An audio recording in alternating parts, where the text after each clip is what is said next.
अस्सलामु अलैकुम वरहमतुल्लाहि वबरकातुहू। मुहर्रम के ताल्लुक़ से चंद खुराफात जो की जाती हैं उसके बारे में हमने आपके सामने डिटेल में बात वाज़ेह कर दी कि मुहर्रम में जो भी आमाल किए जाते हैं वो सब खुराफात, बिदआत, नाजायज़ और हराम और गुनाह और राफ़ज़ियों की निकाली हुई रस्में और बुरी बातें हैं।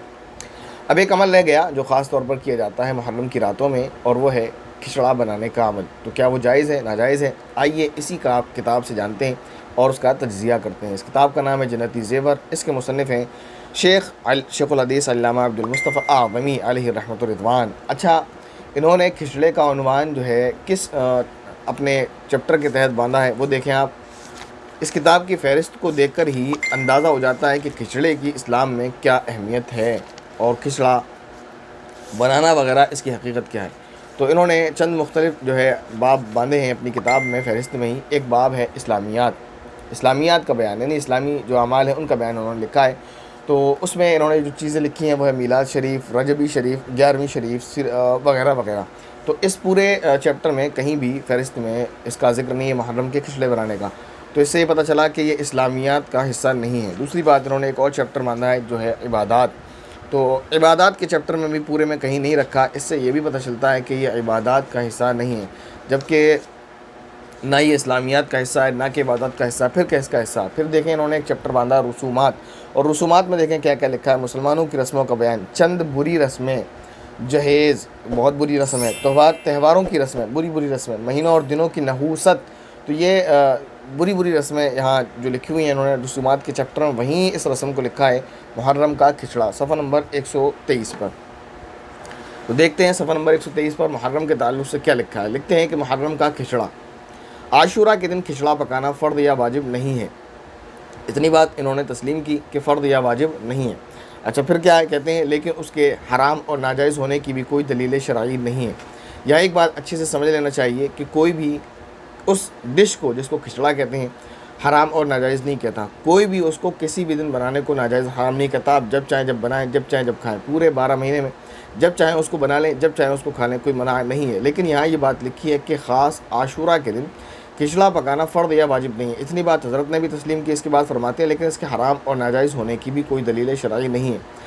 वो उलमा जो मुहर्रम की 10 तारीख़ में या मुहर्रम के महीने में 8, 9 तारीख़, 7 तारीख़ की रातों में जो खिचड़ा घोंटा जाता है उसको ममनू करार क्यों देते हैं, क्यों उसको मना करते हैं, उसकी वजह क्या है? वजह यह है कि खिचड़े को साबित करने के लिए जो दलील दी जा रही है कि फ़र्द वाजिब तो नहीं है, अलबत्ता इसके नाजायज़ होने की दलील नहीं है। तो मैं अगर ये सवाल कर बैठूँ तो इसका क्या जवाब होगा कि सफ़रुल मुज़फ़्फ़र के महीने में मैं कोई एक दिन ख़ास कर लूँ और उसमें यूँ कहूँ कि आज की रात बिरयानी बनाना ये बाइस सवाब है, और जो बनाएगा वही सुन्नी है, और सुन्नियत की पहचान यही है, अहले सुन्नत वल जमात का ख़ास अमल है ये। और जो इसको नहीं करेगा वो वहाबी है, गुस्ताख़ रसूल है, नबी को नहीं मानता वगैरह वगैरह। तो बताएं मेरा ये अमल कहाँ तक दुरुस्त होगा? हालाँकि मैं वहाँ भी ये कह सकता हूँ कि मुहर्रम सफ़रुल मुज़फ़्फ़र की मसलन 10 तारीख़ को खिचड़ा बिरयानी बनाना अगरचे फ़र्द और वाजिब नहीं है, लेकिन आपके पास इसके हराम होने की कोई दलील भी नहीं है।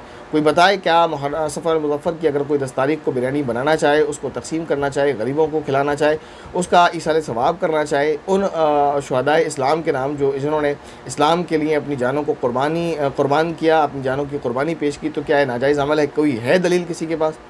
तो ये लंगड़ी लूली दलील नहीं चलेगी कि सिर्फ नाजायज़ होने पर कोई दलील नहीं तो लिहाजा जायज़ है तो कुछ भी करो। हम मना क्यों करते हैं इसकी वजह आपको आगे बताएंगे। तो ये बात समझ आ गई कि सिर्फ ये कह देना कि नाजायज़ होने की कोई दलील नहीं है, तो ये एक ऐसा अमल नहीं बन जाता कि जिसको अहमियत इतनी ज़्यादा दे दी जाए कि हदीस शरीफ में तो ये आता है मन तरक सलात मुतअम्मिदन फ़क़द कफ़र, कि जो जानबूझकर नमाज़ छोड़ दे उसने कुफ्र किया।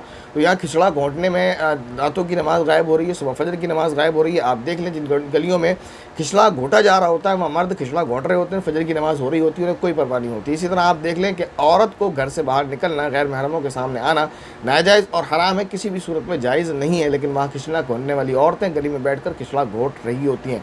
तो एक ऐसे अमल के लिए जो ना ही सुन्नत है, ना फ़र्द है, ना वाजिब है, जिसकी कोई दलील उसकी जो है कार खैर होने पर नहीं है, उसके लिए दो हराम काम और भी बहुत सारे हराम काम किए जा रहे होते हैं। ये भी सुनने में आता है कि लोग उधारी लेकर, लोग ब्याज पे पैसा लेकर खिचड़ा बना रहे होते हैं, इसलिए कि अगर नहीं बनाएंगे तो लोग ताने देंगे, महल्ले वाले ताने देंगे, ये कहेंगे कि ये वहाबी हो गया, ये गुस्ताख़ रसूल है वगैरह वगैरह। इतनी बात आपके समझ आ गई? कहते हैं बल्कि एक रिवायत है ख़ास आशूरा के दिन खिचड़ा पकाना हज़रत नूह अलैहिस्सलाम की सुन्नत है। इतना कहकर यहाँ हज़रत ने ये तो तस्लीम किया कि शरीयत मोहम्मदी से खिचड़े का कोई लेना देना नहीं है। ये उठाया कहाँ से? हज़रत नूह अलैहिस्सलाम से। चलें हज़रत नूह अलैहिस्सलाम से उठाया है, तो उसका भी तज्ज़िया कर लेते हैं। कहते हैं चुनांचे मनक़ूल है कि जब तूफ़ान नूह से नजात पाकर हज़रत नूह अलैहिस्सलाम की कश्ती जूदी पहाड़ पर ठहरी तो आशूरा का दिन था। आपने कश्ती में तमाम अनाजों को बाहर निकाला तो फौल यानी बड़ी मटर, गेहूँ, जौ, मसूर, चना, चावल, प्याज 7 किस्म के गल्ले मौजूद थे। आपने इन सातों अनाजों को एक ही हांडी में मिलाकर पकाया। कहते हैं आगे लिखते हैं कि इसकी असल दलील यही हज़रत नूह अलैहिस्सलाम का अमल है। अब सवाल ये है कि इसको पहले तो सवाल यही होता है कि एक सही रिवायत पेश कर दें आप कि हज़रत नूह अलैहिस्सलाम ने 10 मुहर्रम अल हराम के दिन जब उनकी कश्ती जूदी पहाड़ पर ठहरी थी तो आपने खिचड़ा बनाया था। एक सही रिवायत आप पेश नहीं कर सकते। एक बात यानी पता ये चला कि एक भी सही रिवायत इस पर नहीं है। दूसरी बात चले हम मान लेते हैं कि अमल साबित है, मान लेते हैं, तो दूसरा सवाल ये होता है कि क्या हज़रत नूह अलैहिस्सलाम ने इस अमल को अपनी हयात में फिर बाद में दोबारा कभी किया या हर साल किया? अगरचे ये साबित हो जाए कि किया है तो सिर्फ एक ही बार तो किया है, तो क्यों आप लोगों को हर साल करने को कहते हैं और क्यों इसकी तरगीब दी जाती है? कई सारे सवाल हैं इस अमल पर। एक बात हो गई, तो पता ये चला कि अगर ये नूह अलैहिस्सलाम की सुन्नत साबित हो भी जाए तब भी आपने ये अमल एक मरतबा ज़िंदगी में किया है, जैसा कि आपने खुद लिखा कि हांडी में मिलाकर पकाया, पकाते थे नहीं पकाया। तो पता ये चला कि ये अमल सिर्फ एक मरतबा किया। और अगर आप कहते हैं कि एक से ज़्यादा मरतबा किया या हमेशा किया है अपनी ज़िंदगी में उस वाक़े के बाद, तो उसका सबूत पेश करें। तो पता ये चला कि अगर एक मरतबा किया तो एक मरतबा करने से काफ़ी हो जाता, क्यों उसको बार बार आप कर रहे हैं? दूसरी बात, तीसरी बात ये कि अगर ये साबित हो जाए और ये भी साबित हो जाए कि हमेशा किया है, तब भी ये कोई फजीलत वाला अमल इसलिए नहीं है कि अगर ये कोई फजीलत वाला अमल होता तो हज़रत सहाबा इकराम रिज़वानुल्लाहि अलैहिम अजमईन और ख़ुद रसूलुल्लाह सल्लल्लाहु अलैहि वसल्लम ने इस अमल को ज़रूर किया होता। अगर आप ये माने कि ये अमल फजीलत वाला है तो नाऊज़ु बिल्लाहि मिन ज़ालिक, ये मानना पड़ेगा कि इस फजीलत वाले अमल से इतनी बड़ी खैर की जमात जिसको नबी करीम सल्लल्लाहु अलैहि वसल्लम ने ये कहा खैर उम्मती क़रनी, सबसे बेहतरीन उम्मत मेरे ज़माने की उम्मत है, और फिर ख़ुद रसूल अकरम सल्लल्लाहु अलैहि वसल्लम ने कभी पूरी ज़िंदगी में खिचड़ा नहीं बनाया मुहर्रम की 10 तारीख को, तो इससे ये साबित होता है कि नाऊज़ु बिल्लाहि मिन ज़ालिक एक फजीलत के काम से खुद रसूलुल्लाह सल्लल्लाहु अलैहि वसल्लम महरूम रह गए, अल-इयाज़ु बिल्लाह। इससे ये पता चला कि ये तो फजीलत वाला काम नहीं है। चौथी बात ये कि ऐसा नहीं है कि पिछली शरीयतों में कोई अगर खैर का काम हो और नबी करीम सल्लल्लाहु अलैहि वसल्लम तक वो खैर का काम पहुँचा और आपने उसको ना किया हो। उसकी एक मिसाल, इसी महीने में जो काम किया जाता है वो है आशूरा के दिन का रोज़ा, 10 मुहर्रम हराम का रोज़ा। खुद नबी करीम सल्लल्लाहु अलैहि वसल्लम ने रखा, बल्कि रखने की तरगीब भी फरमाई है। हालांकि ये बात मालूम थी कि ये रोज़ा मूसा अलैहिस्सलाम के शरीयत में रखा जाता है और यहूदी इस रोज़े को रखते हैं, तो इस रोज़े का सबूत वहाँ से भी है, लेकिन क्योंकि ये खैर का काम था इसलिए नबी करीम सल्लल्लाहु अलैहि वसल्लम ने इसको रखा। और जब ये पता चला कि ये यहूदी भी इसको रखते हैं तो आपने फरमाया कि आइंदा मैं 9 या 10 या 10 या 11 का रोज़ा रखूँगा। तो इससे ये पता चल जाता है वाज़ह तौर पर कि खिचड़ा बनाना 10 मुहर्रम हराम को कोई फजीलत नहीं रखता, इसकी कोई फजीलत नहीं है। अगर इसकी आप कोई फजीलत मानेंगे तो इसकी बड़ी ख़राबियाँ हैं। और जैसा कि मैंने शुरू में अर्ज़ कर दिया कि सिर्फ ये कह देना कि नाजायज़ नहीं है तो करो, तो फिर इसके लिए इसका बड़ा नुकसान होगा। कोई सफ़र में बिरयानी बना रहा होगा, कोई रबीउल अव्वल में कुछ और बना रहा होगा, फिर सारी ज़िंदगी बस यही होगा। फिर जिसके जो मन में आएगा वो एक डेट और तारीख़ फ़िक्स कर लेगा कि इस दिन ये पकाना है। अगर नहीं पकाया तो पकाने वाला न सुन्नी है और बल्कि वहाबी और गुस्ताख रसूल है वगैरह वगैरह। तो ये बड़ी ख़राबी की चीज़ें हैं। हमें अफसोस है इस बात पर कि हमारे मुआशरे में जिस पर सबसे ज़्यादा तवज्जो देना चाहिए था वो थी दीनी तालीम, जिस पर सबसे ज़्यादा तवज्जो देनी चाहिए थी वो थी नमाज, सबसे पहले चीज़। लेकिन माशरे का हाल ये है कि हमारा वही माशरा जो खिचड़े पर और रस्मों पर ज़ोर देता है, तो और वही माशरा है कि आप देख लें, जैसे मैंने 2 मिसाल पेश की, अगर ना हो तो आप मुझे बुला लें और दिखा दें कि फिर बताएं आप कि जिस गली में खिचड़ा बन रहा होता है उस गली में औरतें गैर महरमों के साथ बैठी हुई होती हैं और रास्ते में लोगों का आना जाना होता है, वहाँ बैठकर खिचड़ा गोड़ रही होती हैं और वहाँ उस इलाके के उस जगह के मर्द जो है नमाज़ फजर की गायब कर रहे होते हैं।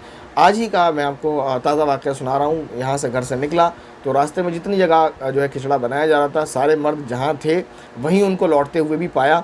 और ये नहीं कि उनको साहब बैठे हुए पाया, ये लगता वो नमाज़ पढ़ रहे हैं, वो नमाज़ पढ़ने नहीं गए। और क्योंकि वो वहाँ सो रहे थे बेंच पर अपनी और चरपाइयों पर वहाँ सोते हुए मिले हैं, और औरतें जहाँ खिचड़ा घोंट रही थी, लोगों का आना जाना था, वो खिचड़ा घोंट रही थी। तो ये सारी बुरी रस्में हैं। अल्लाह ताला से दुआ है अल्लाह ताला हम सभी को इन खुराफात से, इन बुरी रस्मों से महफूज फरमाए।